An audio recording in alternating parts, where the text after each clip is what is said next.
Allahumma salli wa sallim wa barik alaihi wa ala alihi. Kita akan teruskan pengajian daripada kitab Sirah Ar-Rahiqil Makhtum yang dikarang oleh Syekh Safiyur Rahman Mubarakfuri. Sampai muka surat 406. Ya ke? Tak mana? Oh ya ke? Macam mana tak tanda ni? 421. Oh, tak bawa kitab je lah. Oh, ada pinjam. Okey. Al-Quran membicarakan tentang topik peperangan. Okey.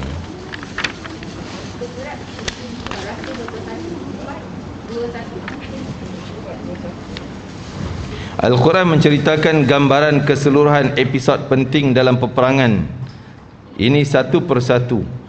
Kemudian ia memberikan beberapa ulasan sebagai penjelasan mengapa berlakunya kerugian teruk di pihak tentera Islam. Ini kisah masih penamat perang Uhud. Al-Quran mengabadikan beberapa kelemahan yang masih kedapatan dalam kumpulan manusia yang beriman dalam menunaikan kewajiban mereka di saat-saat yang getir sebegini. Begitu juga kelemahan dalam mencapai objektif yang murni yang bakal diperolehi oleh umat ini, di mana objektif itulah yang bakal membeza mereka daripada umat-umat lain, iaitu kedudukan mereka sebagai umat yang terbaik. Jadi ini peperangan, siri perangan yang kedua dalam siri sejarah Islam setelah perang Badar, perang Uhud, baru yang kedua. Jadi adalah kekurangan, ada lagi kelemahan di pihak Islam, kesilapan lah kita kata, benda yang tersilap berlaku. Jadi Al-Quran mendedahkan kesilapan tersebut sebagai untuk membetulkan balik keadaan. Tapi walau bagaimanapun, kesilapan yang berlaku dalam perang Uhud, Allah Ta'ala sebut nanti dalam Al-Quran, Allah maafkan. Walaupun silap nampak kesalahan tu macam dosa, tapi Allah nyatakan tentang Allah maafkan semua. Dalam ayat nanti akan disebutkan. Al-Quran juga menyentuh tentang perangai orang munafik. Terdedah dalam perang Uhud ni lah orang munafik yang paling ramai dikenali oleh orang Islam. Sebelum ni orang tak kenal pun, dia ni sahabat-sahabat. Rupanya baru nampaklah taring dia orang. Nampaklah perangai munafik dia orang tu. Antara 300 orang sahabat di kalangan orang-orang yang bersama Nabi, 300 tarik diri. Rupanya 300 tu lah geng munafik Abdullah bin Ubay bin Salul. Setelah tu ada lagi yang 700 daripada 1000 dah tarik diri 300. 700 bersama dengan tentera di Uhud tu pun ada juga seorang dua yang munafik sanggup pergi juga. Tapi dia pergi dengan tujuan harta, tujuan nak dapat kedudukan, pangkat dan sebagainya. Terbongkar juga. Ini antara hikmah siri peperangan ni sebagai ujian ketulinan iman seseorang. Nak tahu tulin tak tulin iman ni. Kita Allah akan uji. Allah nak tahu kita punya iman ni tulin ke tidak. Ke palsu je, berlakon-berlakon je iman kita. Diuji dengan harta, diuji dalam kehidupan kita, diuji dengan berbagai-bagai ujian, makan minum rezeki kita dan sebagainya. Susah, ada ketika senang, ada ketika kita gembira, ada ketika kita sedih, ada ketika kita berbaik sahabat, ada ketika dia bermasam muka dan sebagainya. Bagaimana perkara tersebut untuk menguji tentang ketulinan iman kita, betul atau iman ni iman palsu sahaja, munafik. Jadi ia menyingkapkan apa yang tersembunyi dalam diri mereka seperti sikap memusuhi Allah dan Rasul, orang munafik. Di samping itu Al-Quran mengikis perasaan keraguan yang berbaur dalam hati orang-orang Islam yang masih lemah iman, iaitu keraguan-keraguan yang ditimbulkan oleh pihak munafik dan golongan Yahudi. Orang munafik dia kata, kau jangan pergi pergi buat nahas ni. Nak perang dengan orang hebat-hebat.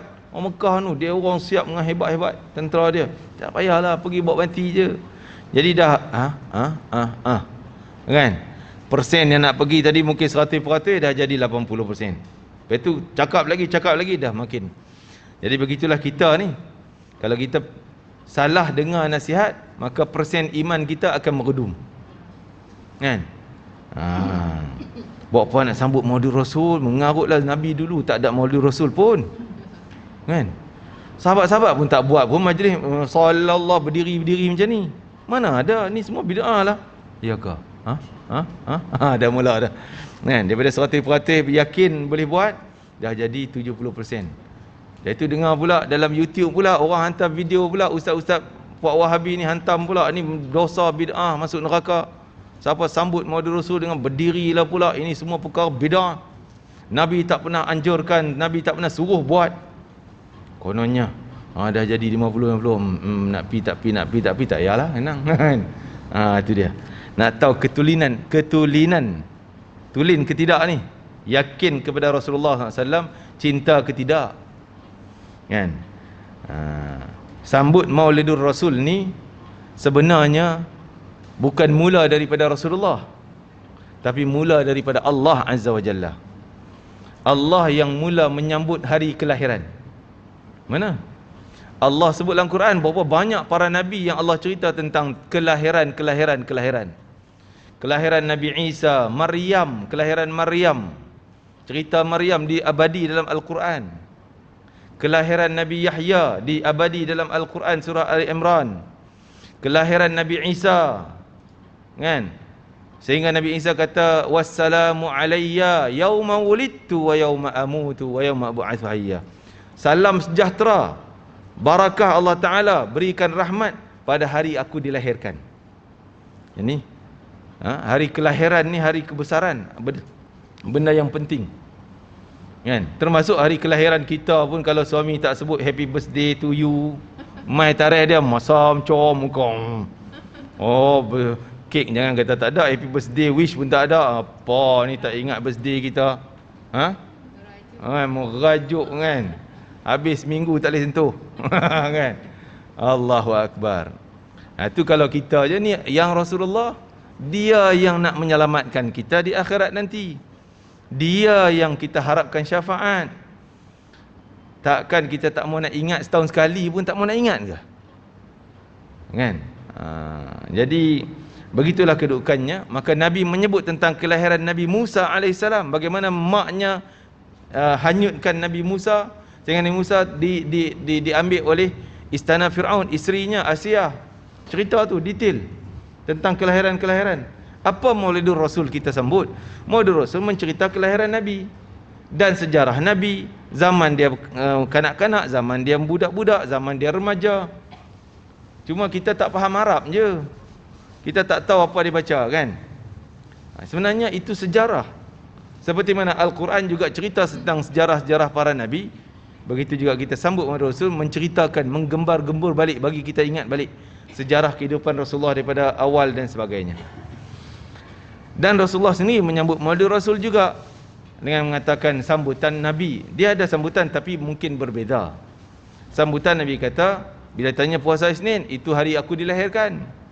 Nabi kaitkan dengan hari kelahiran. Sedangkan Isnin itu banyak peristiwa lain, kan? Peristiwa Isnin banyak benda yang berlaku Isninnya. Tapi Nabi kenapa tak pilih peristiwa lain? Nabi kaitkan dengan kelahiranku, hari kelahiran. Jadi menyambutkan, Nabi juga menyambut Maulidur Rasul. Okey, tentang kita baca syair-syair, qasidah tadi, seperti apa tu yang kita salawat tadi tu, puji-pujian pada Nabi. Salawat puji-pujian ni berlaku dah zaman Nabi, sehingga Nabi gembira dengan orang puji Nabi SAW. Hasan bin Thabit, sehingga digelar dia dengan Nabi doakan dia, Allah ma'ayidhu bi ruhil qudus, ya Allah kuatkanlah dia dengan bantuan daripada Jibril. Ruhul Qudus ada Jibril. Ka'ab bin Zuhair datang puji Nabi dengan syair, buat qasidah depan Nabi. Nabi senyum sampai nampak gigi, seronok. Nabi punya seronok dengan bahasa dia sedap. Nabi ambil selendang ni, selendang saya pakai sini kan, ridak tu, selendang, nah campak ke dia, ambil kau hadiah. Semua sahabat berebut-rebut nak ambil berkat ridak Nabi. dapat pada Ka'ab bin Zuhair, baru masuk Islam. Dia baru masuk Islam. Syair depan Nabi, Nabi seronok gembira, campak ni. Padahal sebelum dia masuk Islam, Nabi dah, orang kata apa, iklankan, siapa jumpa Ka'ab bin Zuhair, bunuh dia. Nabi suruh bunuh. Sebab dia menggunakan syair menghina Nabi, menghina Islam sebelum dia Islam lah. Tapi dia datang menghadap Nabi, Nabi tak kenal muka dia. Orang cakap, ya Ka'ab bin Zuhair ni buat gini. Nabi Isya suruh bunuh. Dia datang menghadap Nabi, terus nak masuk Islam. Nabi Islamkan dia. Lepas tu baru orang beritahu, ya Rasulullah, itulah Ka'ab bin Zuhair yang kau suruh bunuh tu. Tak, jangan bunuh. Sebab dia datang dalam Islam dah. Maka dia baca syair dia tukar dulu, duk biasa syair hantam, sekarang syair puji Nabi. Maka Nabi gembira, campak, bagi kain selendang pada dia. Banyaklah kisah-kisah Nabi gembira dengan orang yang memuji-muji Nabi dengan qasidah yang seumpama kita baca tadi. Tapi ini bukanlah sahabat yang buat, kan? Ini ulama-ulama kita karang yang bahasanya sangat cantik dan menunjukkan puji-pujian kepada Nabi sallallahu alaihi wasallam. Kenapa kita berdiri waktu salawat? Pernah berlaku zaman Nabi, para sahabat sini berdiri menyambut kedatangan Nabi. Tala'al badru alaina. Ketika Nabi hijrah, semua sahabat bangun. Tala'al badru. Tak sedap lah suara saya, kan? Itulah dibaca qasidah, Nabi pun gembira sambut, dia orang bangun berdiri. Nabi tak kata, tak boleh berdiri, jangan berdiri, duduk. Kan? Ada satu ketika Nabi SAW masuk, semua sahabat berdiri. Salah seorang sahabat dia berdiri dan orang lain semua berdiri. Maka Nabi kata, jangan berdiri, duduk. Tiba-tiba dia seorang tak duduk. Hasan bin Thabit, dia tak duduk, dia berdiri je. Nabi kata, kenapa kau tak duduk? Aku suruh duduk. Nabi kata, ya Rasulullah, aku tak sanggup nak menghormati engkau sedangkan aku duduk. Tanda hormat. Nabi diam, tak larang, tak kata kau bid'ah masuk neraka. Tak kata. Kan? Jadi seolah-olah gambaran kita membayangkan kehadiran Nabi dengan kita bersalawat kepadanya. Itu bayangan kita. Bukanlah jasad Nabi sampai pun, tapi bayangan. Sebab kita nak Rasulullah dekat dengan kita. Sampai ke situ pula. Ala kulli hal. Jadi begitulah kedudukannya. Al-Quran menceritakan tentang detail. Terdapat 60 ayat yang diturunkan berkaitan dengan peperangan ini, iaitu ayat dalam surah Ali Imran. Ayat ini dimulakan dengan menyebut episod pertama peperangan. Wa idh ghadawta min ahlika tubawwi'ul mu'minina maq'ida lil qital wallahu sami'un alim. Dan ingatlah wahai Muhammad ketika engkau keluar pada pagi hari dari rumah ahlimu di Madinah dengan tujuan menempatkan orang-orang yang beriman pada tempat masing-masing untuk berperang di medan Uhud. Dan ingatlah Allah mendengar lagi maha mengetahui. Diakhiri dengan ayat, disimpul dengan natijah dan hikmah perangan ini, maka Allahu liyadhral mu'minina ala ma antum alaihi hatta yamizal khabitha minat tayyib. Allah tidak sekali-kali akan membiarkan orang-orang yang beriman dalam keadaan yang kamu ada seorang bercampur aduk mukmin dan munafik. Bahkan ia tetap menguji kamu sehingga ia memisahkan yang buruk munafik daripada yang baik. Itu tujuan Allah uji kita. Nak beza tengok betul tak ni ataupun palsu je. Ni antara munafik dengan betul-betul beriman. Jadi setiap ujian yang kita, memang kita semualah, saya pun kita semualah akan hadapi ujian. Bila menghadapi ujian, yang pertama sekali kita tetap teguh dengan solat. Solat kekalkan, yang fardunya yang sunatnya. Susah ke, pening kepala kau, pusing duduk fikir ni masalah tak selesai, sembahyang jangan tinggal. Ini tanda iman kita, iman tulen. Kalau dah ada masalah, tak jadi sembahyang. Sembahyang dah tinggal, memang iman ni iman palsu. Yang keduanya, benda-benda amal saleh yang lain yang penting-penting. Seperti kewajiban Allah Ta'ala, puasanya, zakatnya, amalan ni kita teruskan buat. Itu tanda nampak ketulinan. Dan kalau ada tuntutan daripada agama yang penting, maka kita akan datang, kita akan buat. Dan Allah tidak akan sekali-kali akan memperlihatkan kepada kamu perkara yang gaib. Akan tetapi Allah milih dari Rasulnya siapa yang dikehendakinya untuk memperlihatkan kepadanya perkara-perkara yang gaib. Oleh itu berimanlah kamu pada Allah dan Rasul, dan kamu beriman dan bertakwa maka kamu akan peroleh pahala besar. Ini penghujung cerita kisah Badar. Hikmah dan matlamat terpuji dalam peperangan ini, Ibn Qayyim telah menghuraikan persoalan ini secara terperinci. Ibn Hajar berkata, para ulama mengatakan bahawa kisah dalam perang Uhud dan kecelakaan yang menimpa tentera Islam mempunyai faedah dan hikmah ketuhanan yang banyak dan besar nilainya. Antaranya ialah mengajar orang Islam akibat yang buruk daripada mengingkari perintah, dan betapa sialnya jika melanggar larangan.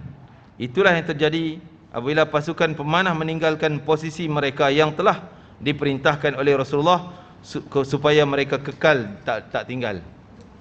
Ini langgar perintah.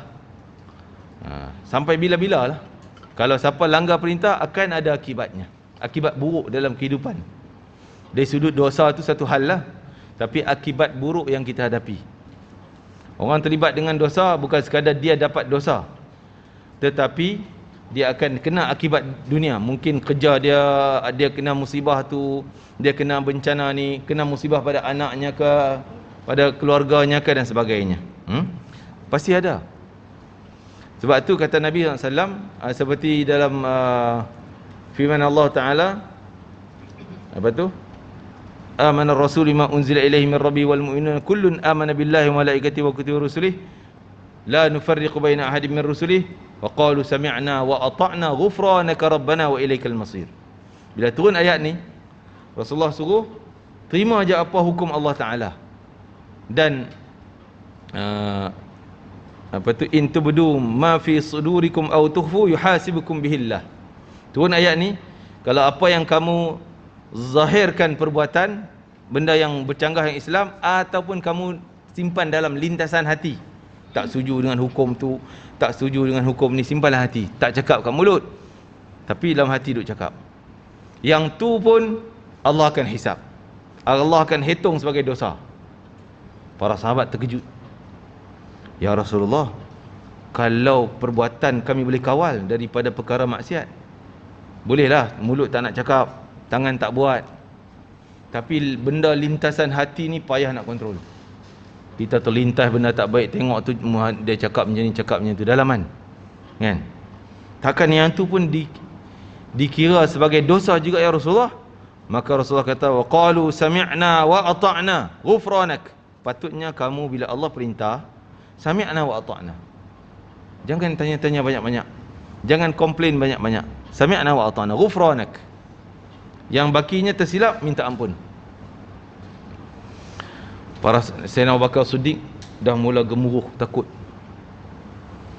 dan sehingga turun ayat la yukallifullahu nafsan illa wus'aha pula sambungannya.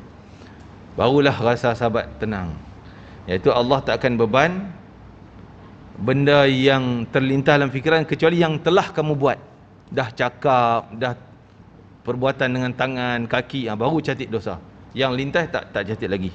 Baru para sahabat rasa lega. Dan setelah tu Nabi sebut, setiap kesalahan kamu pasti Allah akan datangkan balasan. Setiap ya Rasulullah, walaupun benda kecil. Kan? Kadang-kadang kita memek muka dengan orang. Itu ya.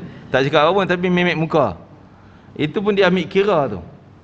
Ya Rasulullah, kalau macam tu banyak sangat salah silap kami. Ni Sayyidina Abu Bakar ni punya gementar takut. Maka Rasulullah kata, bukankah kamu pernah kena sakit, demam, susah hati, kan? Benda tu adalah proses Allah nak betulkan kamu duk memek muka ke orang, duk teringat benda tak baik, maka Allah bersihkan dengan ujian ni. Kamu susah hati, kamu kena ujian, benda ni kamu sabar, Allah padam yang tu, yang silap dulu ni, kan? Ini proses Allah nak bersihkan kita. Kalau kita ingat benda ni, kita akan tenang. Allah kena jadi macam ni, kan? Contoh kena ujian pada kita, ingat tata mungkin adalah silap Allah nak bersihkan. Alhamdulillah, syukur. Maksudnya susah hati tu juga adalah ya, ujian dari Allah. Ujian daripada Allah. Kita tak tenang, tapi kita tetap teguh dengan kewajiban kita, solat dan sebagainya, kita tetap. Kan? Susah hati, fikir hal anak, fikir hal suami pun satu macam punya hal, kan? Suami pun macam-macam juga, kan? Suami pun mungkin fikir masalah isterinya, anaknya, kan. Macam mana? Tapi susah hati dalam hal dia silap nak betulkan ke arah kebaikan. Jadi itu juga diambil kira sebagai proses Allah nak bersihkan kita. Jadi ujian tetapi akhirnya mendapat kesudahan yang baik. Ini disebabkan jika mereka sentiasa mendapat kemenangan, tentunya akan tersemat dalam fikiran orang Islam perasaan yang tak sepatutnya dan bukan sebenarnya daripada mereka. Lantaran itu sukarlah untuk dibezakan antara orang yang benar daripada selainnya. Jadi antaranya Allah datangkan ujian dalam peperangan sehingga baru nampak betul-betul yang ni taat setia dengan Rasulullah, yang ni rupanya munafik, kan? Bukan nak kata yang engkar daripada Nabi tetapkan 15 orang sebagai pemanah duduk atas, 50 orang, maaf, 50 orang pemanah atas tu, yang sebahagiannya 45 orang lari turun ke bawah, 35 orang lari turun ke bawah, baki 15 je. Yang 35 tu munafik? Tak boleh tuduh munafik. Jadi ada mereka beriman tapi ketika tu terpengaruh dengan dunia, terpengaruh. Jadi sebab tu kita tak boleh tuduh, tengok dia ni munafik lah, kau ni munafik, cepat sangat kita nak menuding, tak boleh. Jadi ada yang Allah nak bongkarkan munafik daripada tak munafik. Ada yang Allah nak bongkarkan orang yang tak munafik, tapi ada lagi saki-baki cinta dunia sehingga mengenepikan perintah Nabi. Ada juga yang silap tafsir. Yang turun 35 orang tu daripada bukit, salah tafsir. Dia ingat Nabi kata jangan tinggal bukit ni sehingga aku bagi arahan. Itu hanya waktu perang. Sekarang ni musuh dah lari lentang pukang, dah selesai perang, turun je lah. Jadi salah tafsir. Dia bukan munafik, dia bukan semata dia bukan cinta dunia sangat, tidak, tapi salah tafsir. Dia terpengaruh dengan orang. Jadi ini semua berlaku kesilapan. Tetapi kalau mereka sering menerima kekalahan pula, jadi kalau menang sedia, ni salah satunya nampak kekalahan. Sebab orang Islam, kita pun kalau tak pernah sakit, kita rasa kita ni Allah sayang dengan kita, kita ni wali ni, tak pernah kena apa pun. Alhamdulillah, orang lain sakit, ujian, kita tak kena apa. Kadang-kadang kita ni salah pandang sehingga merosakkan iman kita pula. Jadi waktu Allah bagi ketika senang, pum, susah sikit. Sihat, pum, ada sakit pula. Bagi kita sedar sikit, ingat semua Allah ni yang bagi dan tarik. Allah yang bagi senang, Allah yang tarik kesenangan. Allah yang bagi sihat, Allah yang tarik sihat. Bagi sakit pula. Itu semua kuasa Allah. Jadi kita kena berhati semua minta dengan Allah lah. Waktu senang pun kita minta ya Allah, ya Allah. Waktu susah pun ya Allah, ya Allah. Semua dekat dengan Allah Ta'ala. Jadi kalaulah kekalahan terus, mereka mungkin hikmahnya mungkin tak yakin dengan Rasulullah. Jadi ada ketika menang, ada ketika ada kekalahan, kesusahan. Sampai Nabi berdarah, sampai Nabi susahlah, jatuh dalam lubang, gigi patah dan sebagainya. Ni semua berlaku dalam perang Uhud. Waktu tu dalam keadaan berdarah macam tu pun Nabi tak kata ya Allah turunlah malaikat hancur buat-buat Abu Sufyan punya geng. Tak ada. Nabi kata ya Allah, sampai sanggup mereka buat kepada Nabi mereka macam ni. Mudahan mereka masih tak faham lagi keadaannya, tak faham tentang Islam. Allah mahdi qaumi fa innahum la ya'lamun. Ya Allah beri hidayah pada mereka, mereka belum tahu, belum faham sebenarnya Islam ni. Sampai macam tu. Kan? Kita jangan kata itu orang sepak slipper je maki, kalau boleh solat hajat bagi dia kena balak bencana, pecah perut menang. Baru sepak slipper kita. Kan? Keluar-keluar slipper kita ada cop tapak kaki kasut orang lain. Siapa pijak slipper? Jaga malam ni aku buat solat hajat, bagi dia pecah perut. Tu dia nak pergi pecah perut tu weh. Kan? Nabi pecah ni berdarah pam, masih ya Allah mereka tak faham, jangan turun balak ya Allah, bagi hidayah kepada orang. Ini akhlak yang sangat terpuji. Kita kalaulah tak dengar kisah Nabi ni, kita rasa tak ada kot manusia macam tu. Mana ada mengarut lah, punya baik hati macam tu, kan? Rasa macam tak ada manusia tu. Begitu juga sahabat-sahabat dulu. Kalau cerita perangai kita sekarang ni kat sahabat, sahabat tak percaya, ya ke kamu boleh buat macam tu? Kan? Sampai benda kecil macam tu kami boleh. Seperti Sayyidina Anas bin Malik, dia kata, aku dengar Nabi SAW sebut, di akhir zaman nanti akan berlaku sesuatu yang kalau benda berlaku sesuatu dan mereka anggap remeh temeh, tak ada apa-apa akhir zaman nanti.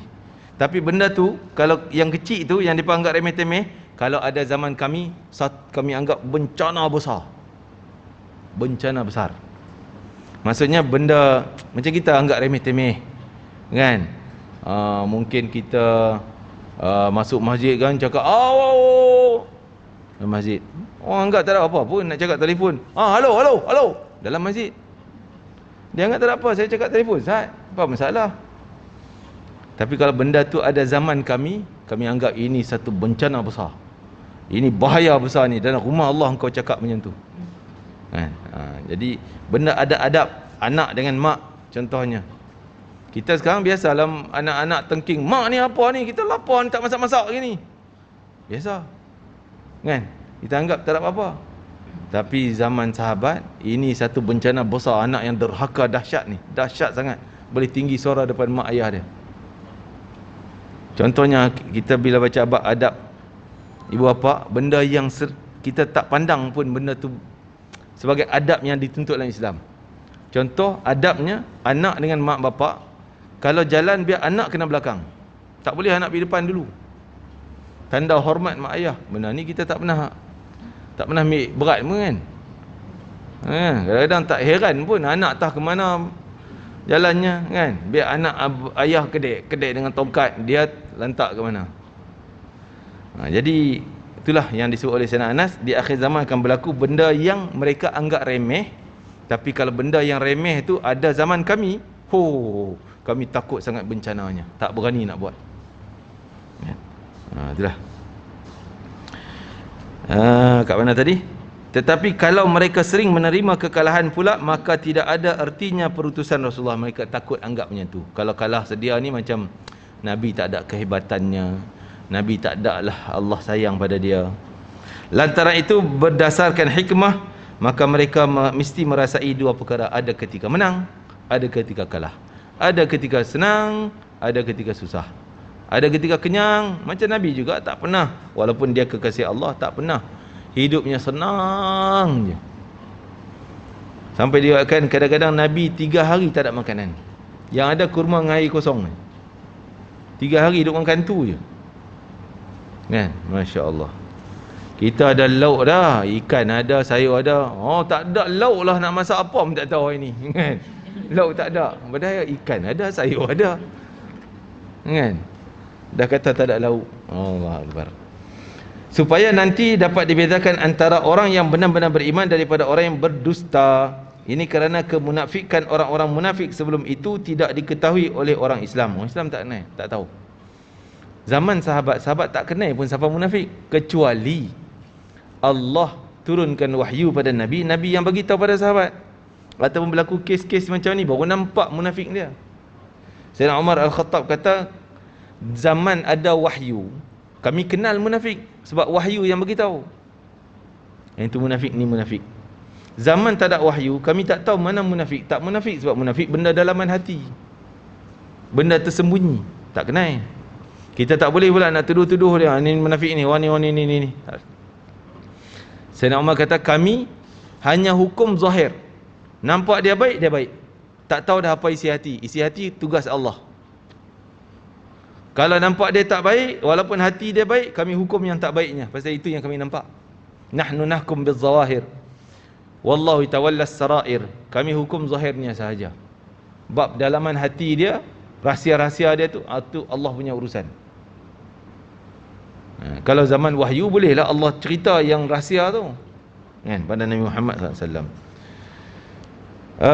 Ini kerana kemunafikan orang munafik sebelum itu tidak diketahui oleh orang Islam.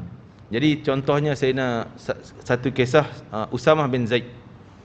Usamah bin Zaid ni orang sahabat yang sangat Nabi sayang pada dia. Dia remaja budak.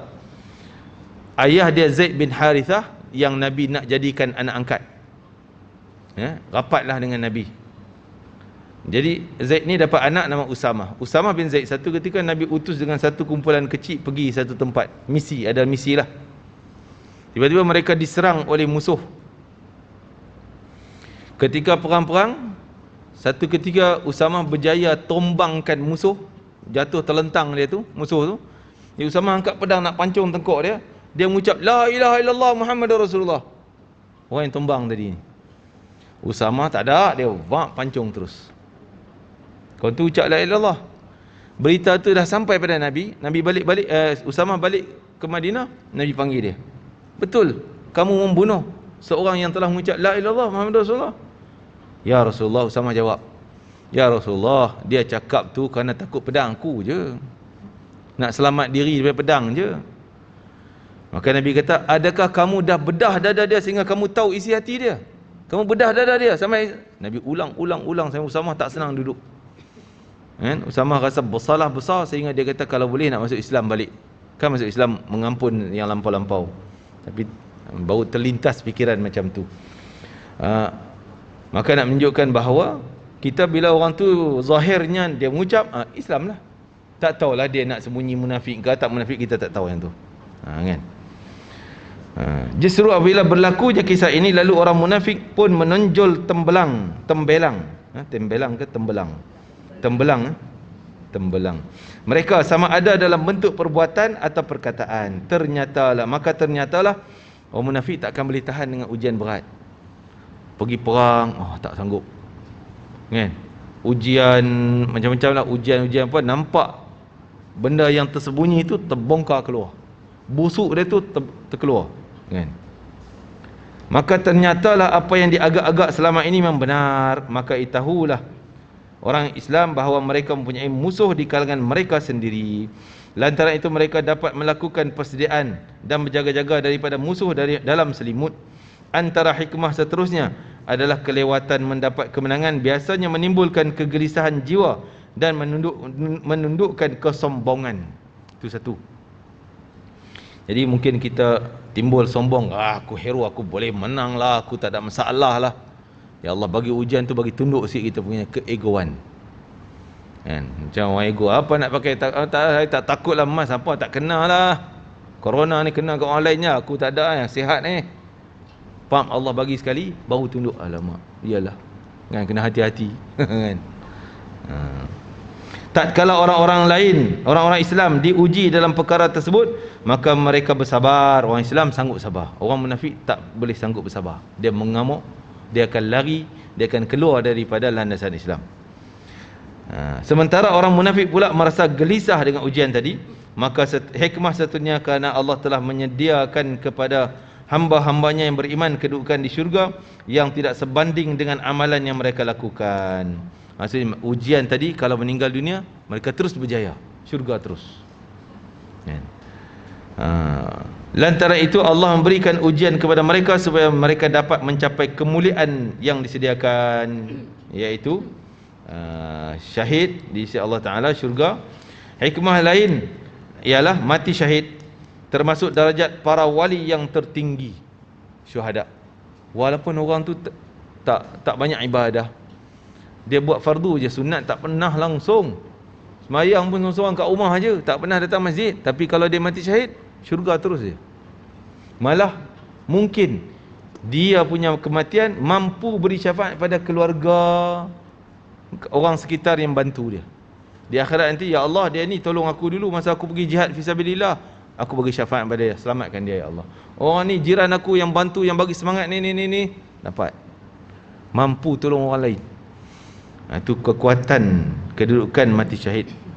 Sebab tu Nabi kata kalau orang beriman tak pernah teringin nak minta mati syahid, aku takut dia ni mati katak ya. Mati mati sia-sia gitu, tak ada nilai pahalanya. Mata maitatan jahiliyah, kata Nabi. Takut mati dia mati jahiliyah, mati kosong itu, tak ada nilai. Jadi kita kena berani minta mati syahid.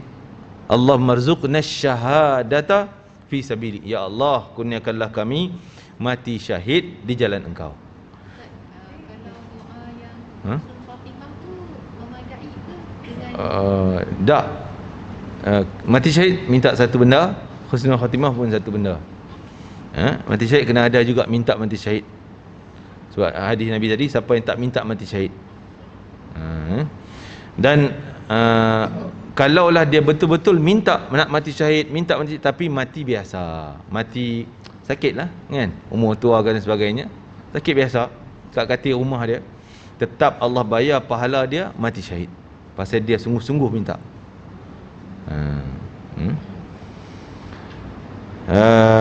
Dan orang mati syahid ni bebas dalam syurga. Orang tak mati syahid tak bebas ke? Syurga ni ada tingkatan. Kalau kita macam hotel 1 bintang, 2 bintang, 5 bintang, 7 bintang kan, hotel penthouse atas tu memang hebat lah, dengan layanan apa segalanya, 7 bintang ni kan. Dubai punya semalam berapa? $1,000 ke? $1,500 ke? $2,000 ke satu malam, satu bilik hotel kan. Tu berapa bintang tak tahulah, layanannya hebat lah. Begitu je syurga ni. Itu gambaran dunia lah, tapi syurga lebih besar, lebih jauh daripada tu lah. Jadi orang yang tingkat bawah, dia tak boleh nak melawat tingkat-tingkat atas, tak boleh pergi. Kecuali orang mati syahid, dia duduk tingkat mana pun dia round semua, pergi sana, pergi sini, pergi sana, pergi sini, nak pergi mana ikut dia. Tak boleh ulang balik doa mati syahid Ustaz. Allah doa mati syahid, Allahumma rzuqna syahadata. Syahadah tu mati syahid lah. Allahumma rzuqna syahadata fi sabilik, fi sabilik. Allahumma rzuqna syahadah, syahadata fi sabilik. Ya Allah, kurnialah kami mati syahid jalan kau. Kalau tak ingat Arabnya pun sebut Melayu pun tak apa. Minta sungguh. Kurniakanlah kami mati syahid di jalan engkau. jalan. Dan selain pada tu, selain pada mati syahid yang perang ni jalan Allah, ada lagi mati syahid lain yang masih ada peluang untuk kita-kita. Antaranya orang perempuan lagi banyak peluang. Orang perempuan mati kerana melahirkan anak, dia mati syahid, ibunya tu mati syahid kan. Mati kerana pertahankan dia punya maruah, mati syahid. Orang nak ni dia ke, nak buat satu benda tak baik pada dia, dia lawan-lawan, mungkin dia kena bunuh. Nak pertahankan maruah dia, kesucian dia, mati syahid. Dan mempertahankan harta dia, rompak masuk rumah, lawan-lawan, pum, dia kena bunuh, mati syahid. Lagi COVID, mati syahid. Ada hadis yang Nabi kata, siapa yang diberi wabak dan dia sabar, kalau mati, mati syahid. Mafhum lah lebih kurang hadis yang macam tu. Mati sakit dalaman, jantung apa semua ni, benda dalam perut ni kan, dalaman kita, mati syahid. Dengan syarat kita sabar, pasrahlah pada Allah Ta'ala, redha dengan Allah beri. Jangan nak merungut. Aduh, bila nak siapa, apalah doktor ni tak pandai lah kan. Komplain doktor pula kan, duk komplain, Allah nak bagi mati syahid kat kau, tak jadi, tak dapat, mati situ kosong je lah. Kena ada sabar, kena ada harap balasan daripada Allah, pahalanya semata-mata. Dikira mati syahid. Banyak lagi mati syahid datang menuntut ilmu.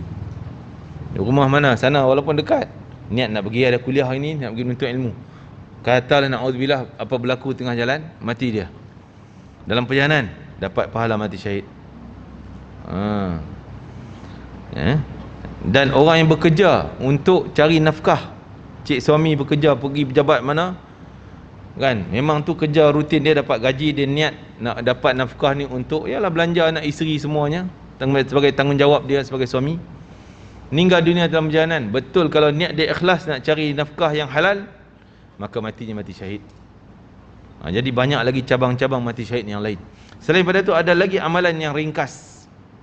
Nabi kata siapa yang baca a'udzubillahi samiil alim minasyaitonir rajim, lepas tu ayat tu ulang 3 kali, a'udzubillahi samiil alim minasyaitonir rajim, ulang 3 kali.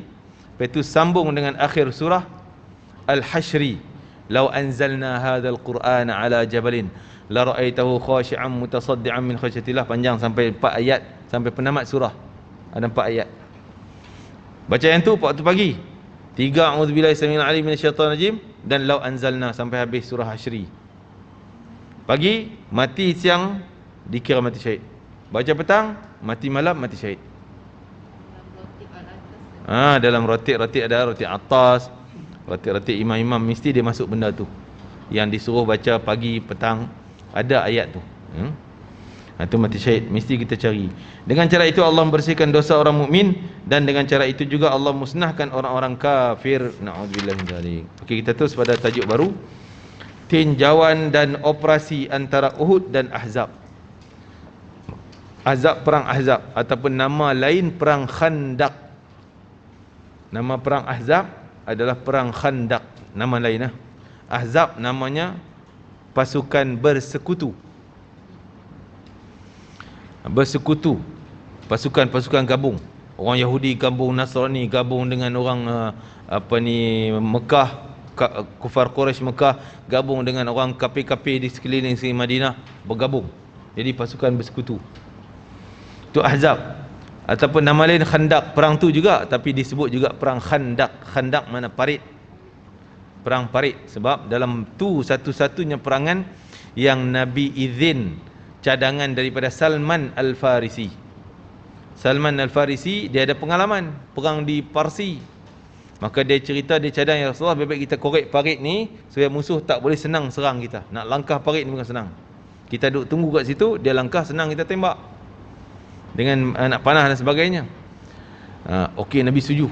Maka buatlah operasi korek parit sepanjang pemisahan di antara gunung yang sahabat duduk dengan perkampungan tentera bersekutu yang mengepung mereka.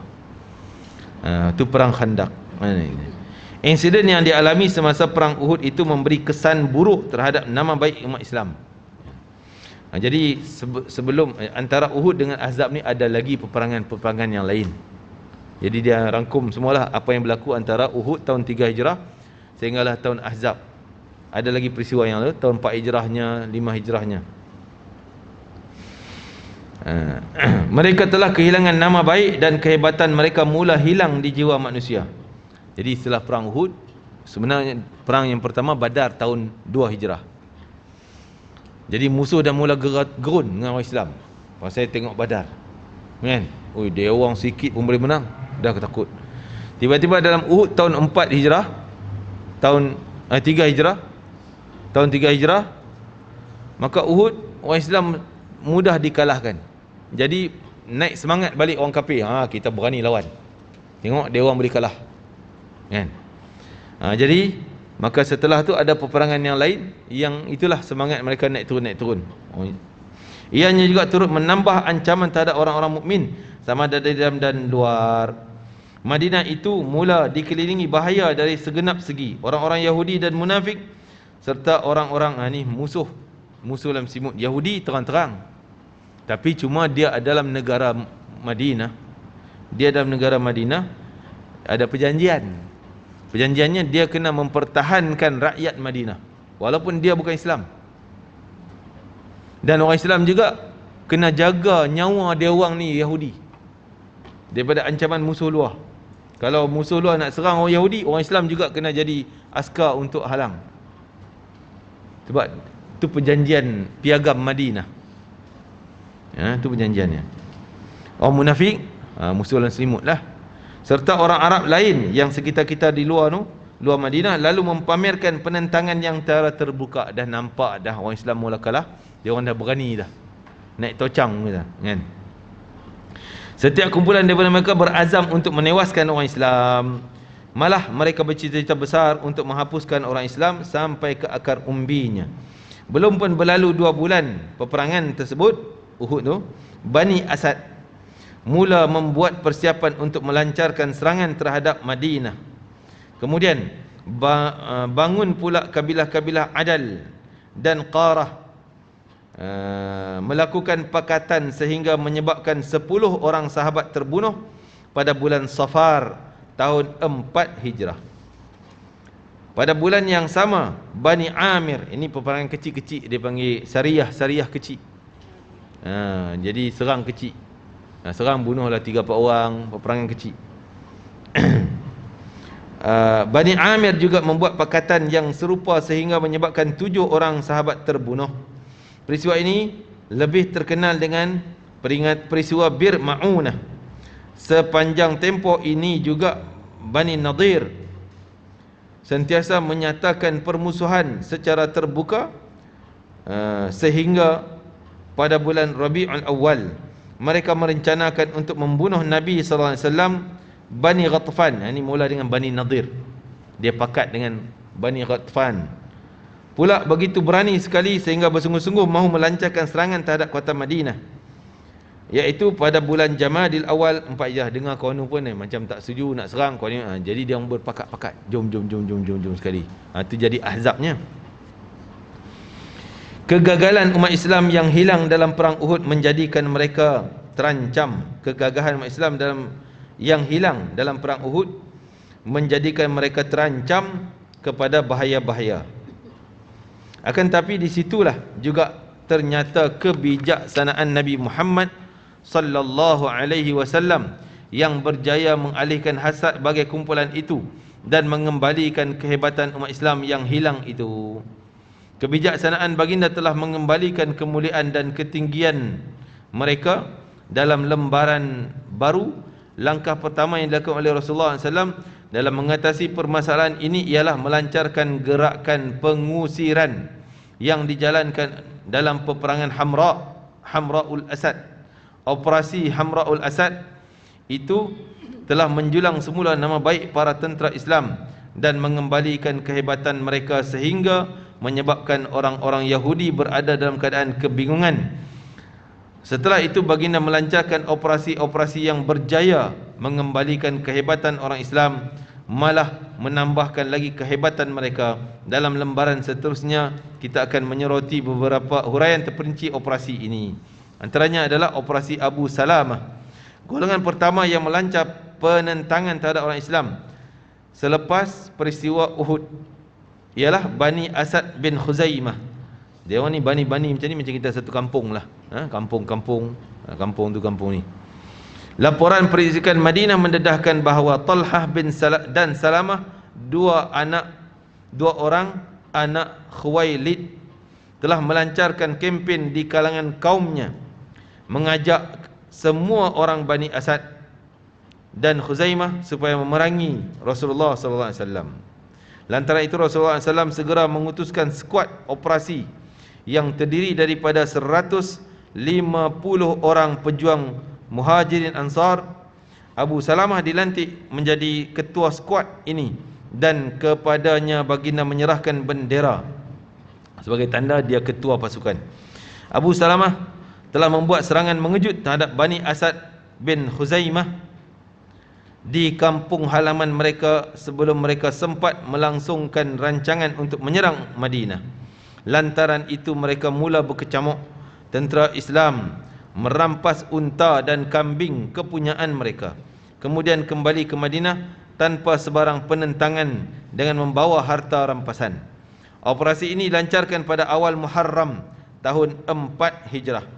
Tak kala Abu Salamah kembali dari operasi itu, luka yang dialaminya semasa perang Uhud mulai parah dan tidak lama selepas itu dia pun meninggal dunia. Abu Salamah, isterinya Ummu Salamah. Dan akhirnya bila dia meninggal dunia, Nabi kahwin dengan Ummu Salamah. Jadi dia, ini operasi kecil kepada kampung Bani Asad bin Khuzaimah radhiyallahu Bani Asad bin Khuzaimah. Mungkin tak salah saya dia ada kaitan juga dengan talian keluarga sebelah keluarga Nabi lah. Dan peperangan ni orang Islam tak rugi, maksud tak ada terkorban, dan musuh pun tak ada terkorban mana, cuma mereka lari letang pukang dan harta dapat dirampas. Jadi dah naik balik semangat orang Islam, kekuatan tu dah ada balik. Yang kedua, syariah yang kedua, operasi yang kedua, Abdullah bin Unais. Ini operasi kecil, saya pun tak ingat peristiwa ni, kita baca di sinilah. Pada hari kelima bulan yang sama Muharram, setelah peristiwa Abu Salamah tadi, 4 Hijrah, laporan perisikan Madinah mendedahkan bahawa Khalid bin Sufyan Al-Hudali sedang mengumpul bala tenteranya untuk memerangi orang Islam. Lalu Nabi SAW mengutuskan Abdullah bin Unais untuk menghapusnya. Nabi dapat kesan, ada perancangan-perancangan, benda tu sampai pada Nabi, kan? Mungkin ada ketika melalui wahyu yang dikabarkan, ada ketika melalui cerita-cerita, orang ni cerita sampai pada Nabi SAW. Abdullah bin Unais pun meninggalkan Madinah tanpa diketahui kabar berita selama 18 hari lamanya. Sahabat Nabi tadi, pada hari Sabtu 7 hari sebelum tamatnya bulan Muharram, dia sampai balik ke Madinah membawa kepala Khalid yang telah dibunuhnya Khalid Sufyan, ketua yang nak merancang serang Islam. Diletakkan kepala di hadapan Nabi sallallahu alaihi wasallam. Lalu Nabi SAW menghadiahkan sebatang tongkat kepadanya sambil berkata, inilah tanda antaraku dengan kamu pada hari kiamat. Maka apabila tiba saat kematiannya, dia berpesan supaya diletakkan tongkat itu bersama dalam kain kafan. Sahabat memang ambil barakat daripada Nabi SAW, kan? Ambil berkat daripada tongkat, selendang yang kita cerita tadi, baju Sayyidina Abdul Rahman bin Auf, ambil baju Nabi. Abdul Rahman bin Auf, kita tahu dia orang kaya, takkan ambil baju Nabi lagi? Kaya, jutawan lah. Tapi dia kata, aku ambil baju ni bukan kerana nak bangga pakai cantik-cantik baju ni, tapi kerana aku nak niat jadikan kain kapan, supaya aku tak kena seksa, sebab kesan Nabi tu ada dekat dengan aku, kan? Sebab Allah Ta'ala sebut, wa ma kana Allahu liyu'adzibahum wa anta fihim. Allah tak akan azab kalau engkau ada di kalangan mereka, walaupun yang adanya baju, ada yang adanya rambut. Ada sahabat ambil rambut letak kat mata, dia pesan, kalau aku mati nanti ni 3 helai rambut ni, tak kat sini satu, sini satu, mulut satu, kapan sekali. Ada sahabat yang nak sentuh kulit Nabi, supaya ni pipi aku yang pernah sentuh kulit Nabi, muka cium aku pernah sentuh kulit Nabi, takkan Allah nak seksa. Tu harapan dia orang, tawassul dengan keberkatan daripada Nabi SAW, ambil keberkatan Nabi. Sebab tu dia peluk, satu kisah yang saya ceritakan, dia peluk perut Nabi tu, kan? Dia peluk, dia bukan cium macam ni je, dia cium perut Nabi sini, dia letak kat pipi ni, dia letak kat pipi sini. Orang tanya, apa pula? Sebab aku nak bagi, sini pernah kena kulit Nabi, sini pernah kena, sini pernah kena, satu muka aku pernah kena, takkan Allah nak azab aku. Mudah-mudahan. Harapan dia orang, tawassul dengan keberkatan Nabi SAW. Ada yang ambil berkat daripada air wuduk Nabi, ludah Nabi SAW. Apa lagi? Darah bekam Nabi dimakan, telan, kan? Jadi itulah, sahabat ni berebut-rebut untuk ambil barakah daripada Nabi. Dan Nabi tak pernah kata, engkau telan darah bekam, neraka lah engkau, kan? Masuk neraka lah hang, kan? Makan darah apa ni? Tak ada. Nabi senyum je. Bila Nabi suruh dia pernah ambil darah ni pergi buang tempat orang tak nampak, dia pun bawa pergi, dia tengok tak ada orang nampak, dia makan. Datang pada Nabi, Nabi kata, dah buang dah ya Rasulullah, tempat orang tak nampak. Nabi senyum. Nabi tahulah dia makan, bukan tahu kerana nampak, tapi tahulah wahyu daripada Allah Ta'ala. Mungkin engkau makan ataupun minum darah bekam tadi. Ya, betul ya Rasulullah. Rasulullah tahu dan tak hukum dia orang dengan neraka cepat-cepat. Macam puak-puak Wahabi ni, kalau dengar apa ambil berkat-berkat ni, Nabi kata orang buat petunjuk apa ni, pameran kan, ambil berkat, ni bid'ah lah apa segalanya, na'udzubillah, dengan mudah hukum. Masya-Allah, itulah berapa peristiwa. Ada masalah lagi ya? InsyaAllah. Tak boleh kongsikan pada semua yang hadir ni, jadi tentang kepentingan, sebab ada yang bertanya, ingatkan sirah Nabawiyah ni tentang akhlak Rasulullah SAW kan, tapi dia banyak berkisar kepada Islam, macam mana perkembangan Islam tu, peperangan semua kan. Jadi Ustaz boleh tak bagi galakan supaya kita jangan ingat satu hala tu je, ini juga kita penting untuk kita ketahui. Memang tentang Nabi ni, nak cerita di sudut mana pun semua baik. nak cerita akhlaknya, sifat baik dia, dia dengan isteri. Nak ambil tajuk dia dengan isteri je pun boleh, baik. Nak cerita dia dengan kawan-kawan dia pun baik. Nak cerita dia masa budak-budak pun baik. Nak cerita masa dia remaja sebelum dapat wahyu pun baik. Nak cerita peringkat awal wahyu, semua di sudut, semua sudut. Dari sudut baca sejarah perang pun dituntut. Kerana semua ni untuk mendekatkan kita dengan Rasulullah. Dari sudut mana pun. Kan? Dari sudut apa lagi? Akhlaknya, sifatnya, cara. Kalau ahli Quran mungkin macam mana Nabi baca, apa je yang dekat dengan Nabi semuanya baik. Kan? Yang kata kita nak baca yang akhlak-akhlak aje, ya betul, itu baik, patut kita baca. Tapi dari sudut cerita-cerita perang ni pun kena ambil tahu juga. Sebab ini banyak hukum hakam kita yang berlaku, nak tahu halal haram. Kadang-kadang banyak para ulama ambil daripada peristiwa yang berlaku dalam sejarah, jadikan hukum. Kan?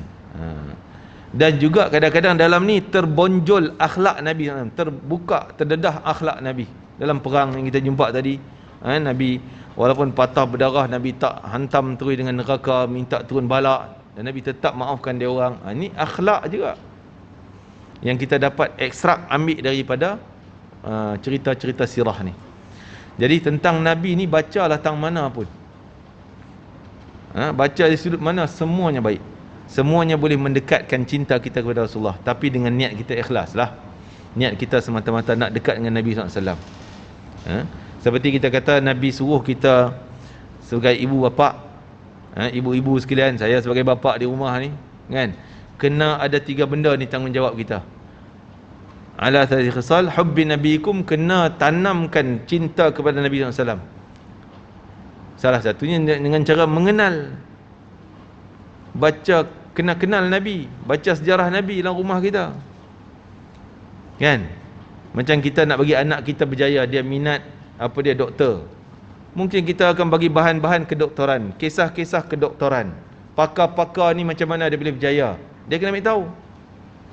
Dia baca kisah ni berjaya macam ni tentang kedoktoran, tu target dia.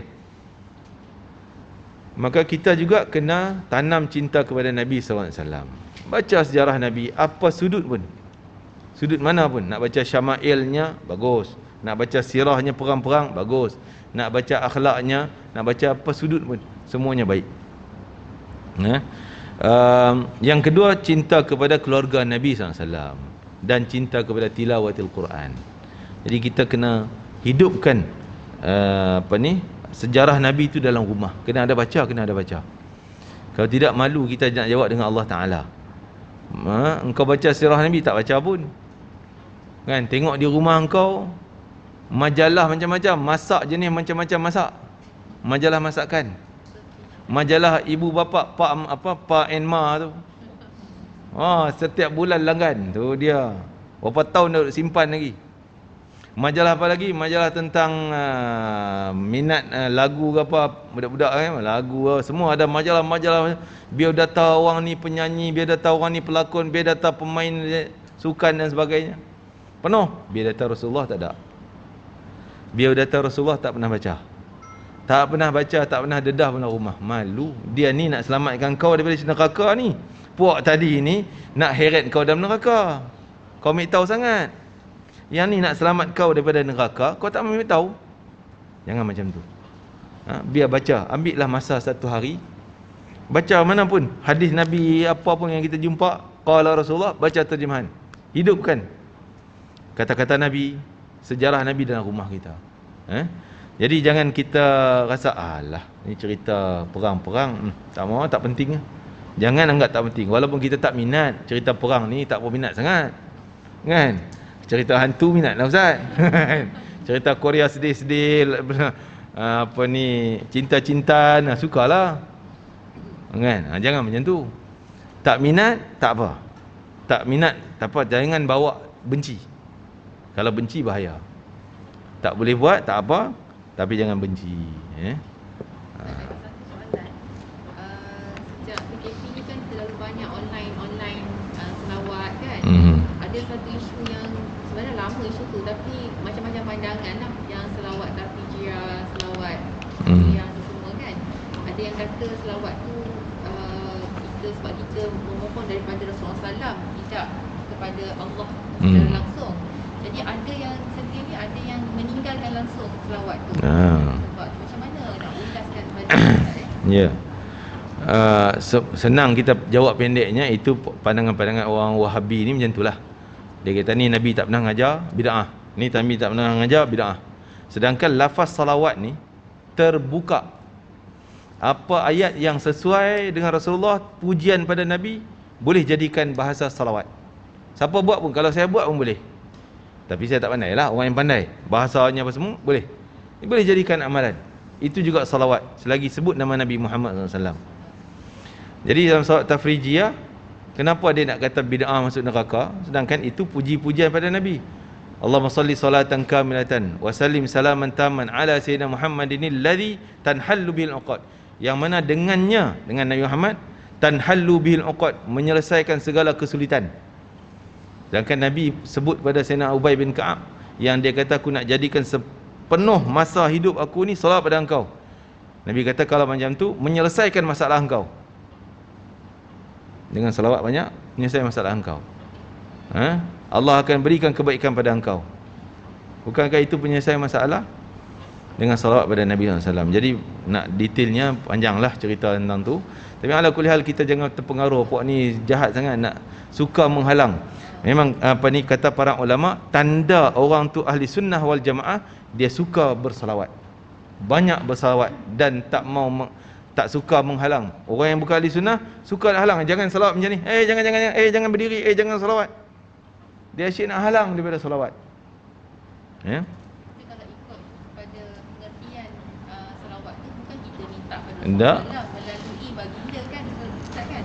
Ialah kita minta pada Allah dengan barakah, dengan perantaraan, dengan tawassul. Seperti sahabat tadi yang ambil tawassul dengan baju Nabi supaya tak kena azab, rambut dan sebagainya. Itulah kan. Jadi jangan terpengaruhlah bawah ni.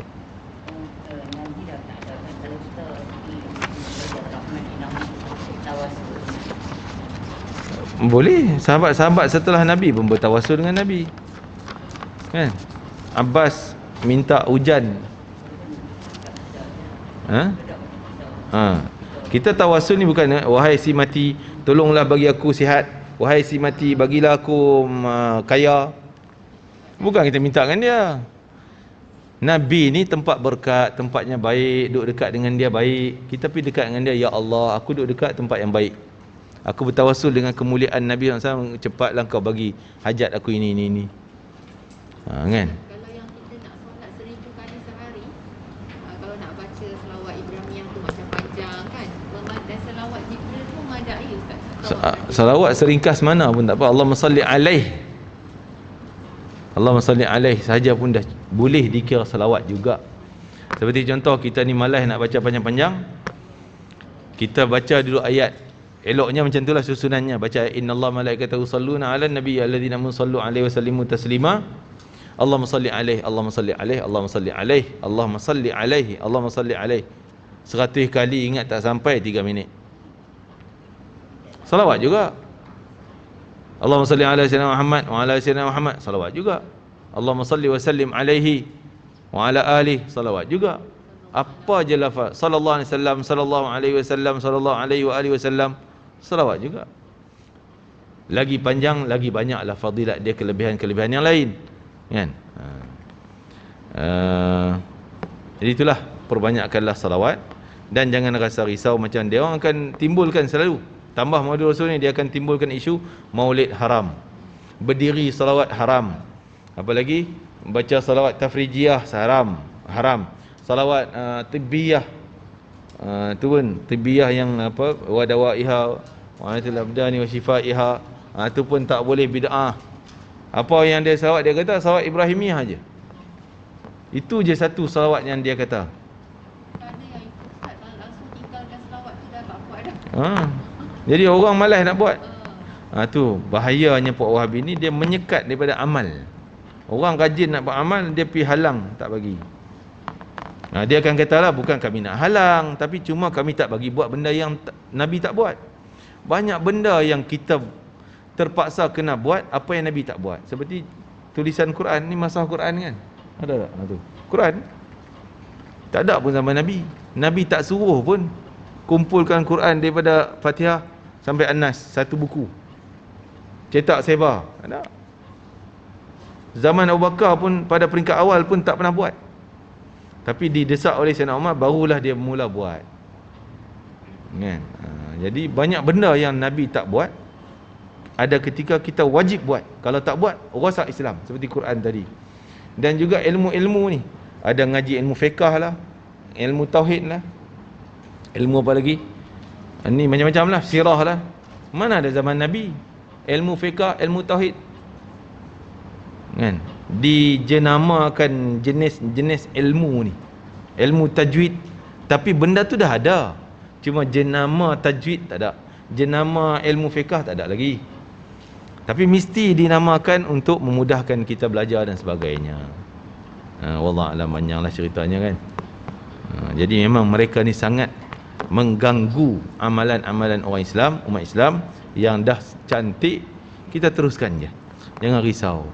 Jadi kadang-kadang kita, itulah orang kita ni yalah dah benda tu dah dibahas lama dah oleh ulama-ulama. Mai, oh ni benda baru ni kena sebab kan. Itulah nak nampak, nak meringankan, nak mudahkan. Wallahu taala alam. Ini tahniah pada semua yang ikuti kelas ni. Harap-harap berterusanlah kita dapat berkumpul. Lepas PKP ni makin ramai. InsyaAllah mudah-mudahan berterusan. Dan juga apa ni yang saya harapkan tu, tak ada PKP lagi dah lepas ni. Tu dah. Kalau ada PKP pula, alamak duduk rumah pula, kelas tak jalan lagi pula. Dah setahun kan, setahun lebih dah kita tak bersemuka macam ni. Jadi doalah sentiasa agar Allah kekalkan kita punya kesejahteraan ni sampai bila-bila, dan kembali pada keadaan yang boleh kita beribadah dengan cara baik. Seperti di Mekah pun dah mula dia cabut dah tapak kaki cabut habis dah. Kan dah boleh rapat ni, lain-lain dah buang habis dah. Kan? Dah rapat saf dah. Jadi mudah-mudahan akan dapat ditirulah oleh masjid-masjid negara-negara kita ni dan umat Islam yang lain. Dijangka kita boleh pergi umrah tu dalam bulan depan Ustaz? Dah sekarang ni dah ada pergi dah. Dah boleh, dah ada buka dah. Cuma saya awal-awal ni saya tak nak, takut kita tak tahu lagi keadaan macam mana kan. Nak cerita pada jemaah pun tak tahu. Kena kuarantin tak kuarantin, lagi kena macam-macam lah. Biar berlalu dulu, dan lagi pun kita baru mula kelas ni, nak tinggal pula. Biarlah nanti akan datang, insya-Allah saya plan tahun depan takut nak bawa satu jemaah. Saya bulan 2 ke bulan 3 ke insya-Allah. Jemaah Masjid Al-Irsyad. Mudah-mudahan jom, boleh. Jadi bulan 2 tu cantik, sedap, dia punya tak panas, masih cuaca sedap. Kan? Nak ni ikut dengan Ustaz Azian ni sebab saya ada pengalaman kan. Sebab Ustaz Azian memang pakar dalam bidang sirah. Jadi bila kita pergi, setiap tapak-tapak tu kita tahu apa dia. Jadi kita boleh kaitkan rasa cinta kepada Rasulullah SAW dan para anbiya tu lebih-lebih lagi. Itu kelebihan lah. InsyaAllah. Itulah bawa grup family kat Su dulu. Jadi kita pergilah ke Gunung Uhud, pergi tempat-tempat ni ada cerita-cerita yang dikaitkan dengan Nabi SAW. Tapi itulah kita tak tahu keadaan sekarang baru buka ni boleh melawat ke tidak. Takut dia kata duduk hotel, pergi masjid. Hotel, masjid, tak boleh tempat lain. Sayanglah, rugilah. Itu semua yang kita faham dulu. Dia kata tak bagi pun mutawif bawa ke dalam raudah tu. Orang dia yang kena bawa. Tak tahulah, tu keadaan tu kita tak tahu lagi macam mana. Sebab tu awal-awal ni tak nak pergi lagi, biar ada kemudiannya. Lewat sikit. Dengan cerita orang pergi dulu macam mana dia orang, pengalaman dia orang. Terima kasih semua. Barakallahu fikum. Bismillahirrahmanirrahim. Allahumma fa'alna ma 'allamtana wa 'allimna ma yanfa'una. Barikana fi Allah, barikana fi hadzal yawm, barikana fi jam'ina hadha, wa barikana fi qira'atina hadhihi, waj'al hujjatan lana la 'alaina, waj'alhu syafi'an lana yawmal qiyamati ya aziz ya ghaffar ya arhamar rahimin. Allahumma dafa' 'anna warsrif 'anna warfa' 'anna wa 'anil muslimin al-adha wal bala' wal waba' wal amrad wal asqam wal hurub wal fitan wal mihan wal dhulma wal jawra wal jadwa wal qahta wa jami' anwa'il fitan ma dhahara minha wa ma batan برحمتك يا أرحم الراحمين. ربنا آتنا في الدنيا حسنة وفي الآخرة حسنة وقنا عذاب النار. وصلى الله على سيدنا محمد وعلى آله وصحبه وسلم. والحمد لله رب العالمين. تقبل الله منكم تقبل يا كريم. السلام عليكم ورحمة الله وبركاته.